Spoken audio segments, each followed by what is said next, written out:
नमो बुद्धाय, जय सम्राट, जय भीम, जय भारत। मैं हूं प्रदीप मौर्य, आप देख रहे हैं न्यूज 7 भारत। आज इस न्यूज रिपोर्ट के माध्यम से हम जानेंगे किस प्रकार बुद्ध मार्ग का रूपांतरण करके पाखंडियों ने नया नया पंथ बना दिया और किस प्रकार जातक कथाओं को परिवर्तित करके अपने नए नवेले धर्म में शामिल कर लिया। जातक कथाओं के ऊपर आप पूरी तरीके से इस वीडियो में समझ पाएंगे। वीडियो अंत तक जरूर देखिएगा जिससे आप कंफर्म हो पाएं कि एक्चुअल बौद्ध विरासतों के साथ हुआ क्या है। साथ ही निवेदन करना चाहेंगे कि जो भी मित्र अभी तक इस चैनल पर नए हैं और अभी तक इस चैनल को सब्सक्राइब नहीं किए हैं तो अभी के अभी सब्सक्राइब कर लीजिए। लाइक करके हमारा उत्साह जरूर बढ़ाया करिए और कमेंट बॉक्स में जरूर लिखा करिए कि ये वीडियो आपको कैसा लगा। बुद्ध मार्ग का रूपांतरण, ऐसे तो कुछ विद्वान जनों का मानना है कि भारत में बुद्ध संस्कृति का साजिशन खात्मा किया गया है। अब प्रश्न उठता है कि जब भी किसी स्थान से किसी संस्कृति का खात्मा कोई व्यक्ति करता है तो उस संस्कृति के स्थान पर उस व्यक्ति द्वारा दूसरी संस्कृति का निर्माण कराया जाता है। यह तो सत्य है और ऐसा ही होता आया है। जैसे गंधार जनपद अफगानिस्तान, लेकिन कोई है जो भारतीय भूभाग पर ईस्वी सन से पूर्व बुद्ध संस्कृति से अलग दूसरी संस्कृति स्थापित हुई थी, इसकी जानकारी पठनीय या दर्शनीय स्वरूप में बता सकता है? नहीं ना।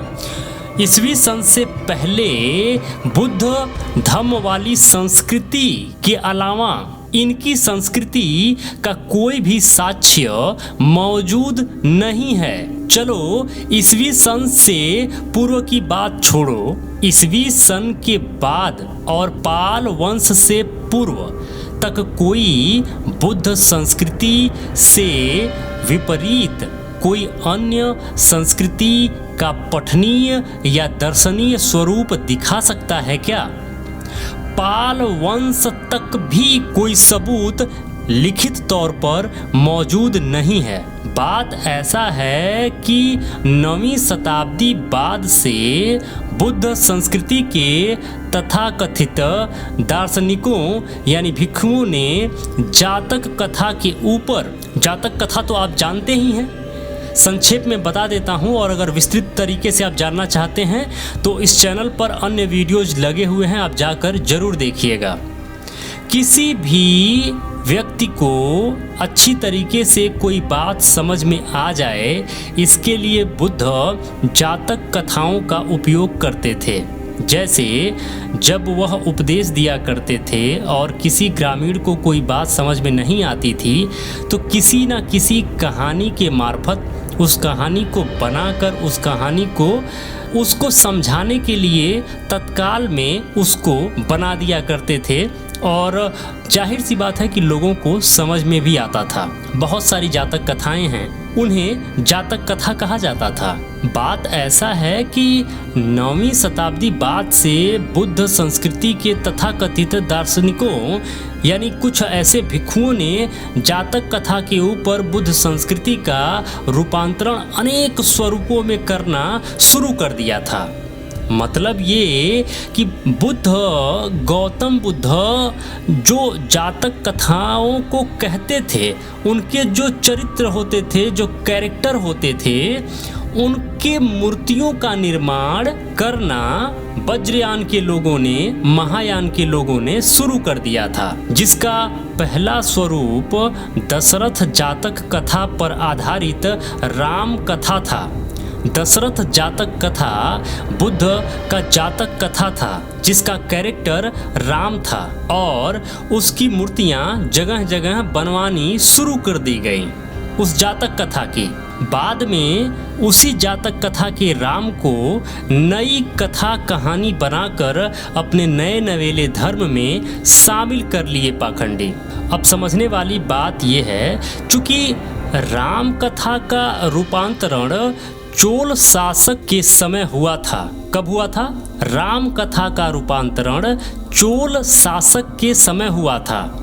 इस वजह से यह राम कथा चोल शासकों द्वारा पूर्वी देशों कंबोडिया, थाईलैंड में भी चला गया था।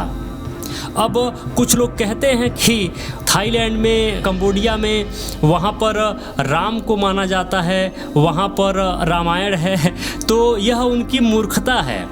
एक्चुअल में वह वज्रयान का जो जातक कथा के ऊपर कथा कहानियाँ उनकी थी, वह उन जातक कथाओं का जो कैरेक्टर थे उनका निर्माण वहाँ पे हुआ है, जिसे मूर्खवश कोई जटायु कह देता है, तो कोई राम कह देता है, तो कोई महाकपि को हनुमान कह देता है।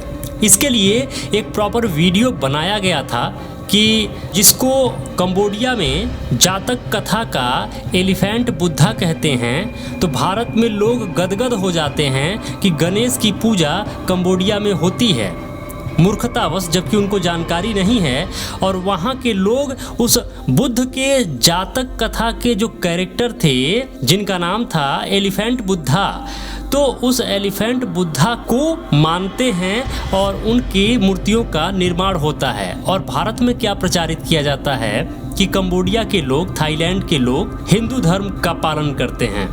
जरा जाकर वहाँ पूछें, जरा जाकर वहाँ बात करें, तब उनको सच्चाई गहराई से पता चलेगी कि एक्चुअल में जिसे वो राम कह रहे हैं वह बुद्ध के जातक कथा का कैरेक्टर राम है। मेरे मित्रों, निवेदन है आपसे कि हमारा जो मेन चैनल है सेहॉक, उसको सब्सक्राइब जरूर कर लीजिए। चैनल पर जाने के लिए आपको सर्च बार पे यहाँ क्लिक करना है और लिखना है SEHOK और सर्च कर देना है। जब आप सर्च करेंगे तो चैनल आ जाएगा, ये रहा सबसे ऊपर सेहॉक।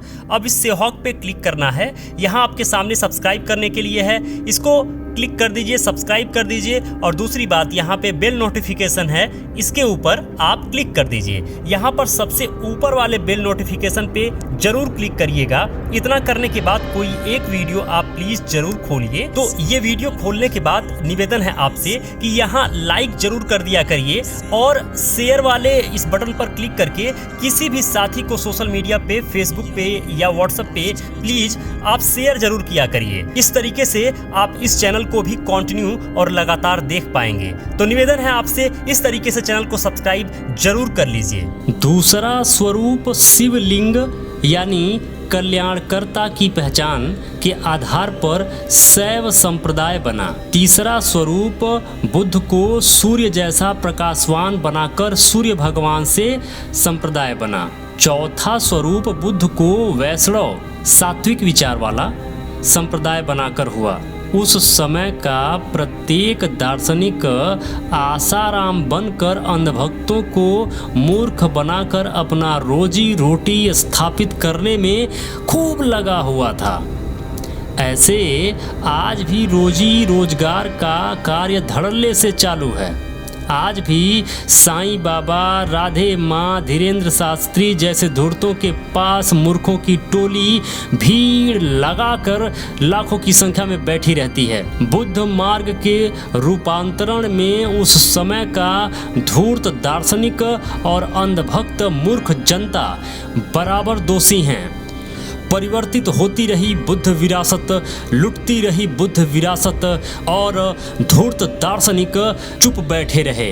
और अंधभक्त जैसे इस समय बने हुए हैं, वह भी समय वैसे था कि लोग अंधभक्त बने हुए थे। मेरे मित्रों, यदि आप चाहते हैं कि हम और हमारी टीम इसी तरीके से रिसर्च करते रहें, इसी तरीके से आपके लिए कंटेंट बनाते रहें, तो प्लीज निवेदन है, डोनेशन जरूर करें। स्कैनर स्क्रीन पर लगा हुआ है, स्कैन करके डोनेशन जरूर करें। जो भी मित्र अभी तक इस चैनल को सब्सक्राइब नहीं किए हैं, प्लीज निवेदन है अभी के अभी चैनल को सब्सक्राइब कर लीजिए। लाइक करके हमारा उत्साह जरूर बढ़ाया करिए। कमेंट बॉक्स में जरूर लिखा करिए कि ये वीडियो आपको कैसा लगा। जो भी मित्र अभी तक इस चैनल पर बने हुए हैं, ये वीडियो देख रहे हैं, आप सबको बहुत बहुत मंगल कामनाएं। नमो बुद्धाय, जय भारत।